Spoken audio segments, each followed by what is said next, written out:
নমস্কার প্রিয় বন্ধুরা, কিরকম আছো সবাই? আশা করি সবাই ভালো আছো। আমিও ভালো আছি। তো দেখো, আমি আজকে আই গেছি একটা নতুন রান্না নিয়ে।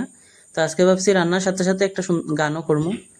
তো কিরকম লাগে আমার রান্না আর গান, তোমরা প্লিজ একটু কমেন্টে জানাইও। তো চলো আমি আমার গানটা শুরু করি। আমার হাত বান্ধিবি, পা বান্ধিবি, মন বান্ধিবি কেমনে, আমার চোখ বান্ধিবি, মুখ বান্ধিবি, পরাণ বান্ধিবি কেমনে।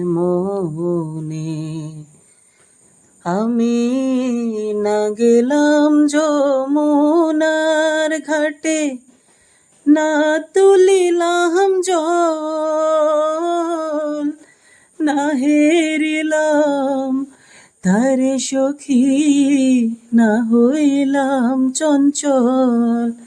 আমার ইচ্ছা বান্ধিবি, সোহাগ বান্ধিবি, অনুরাগ বান্ধিবি কেমনে।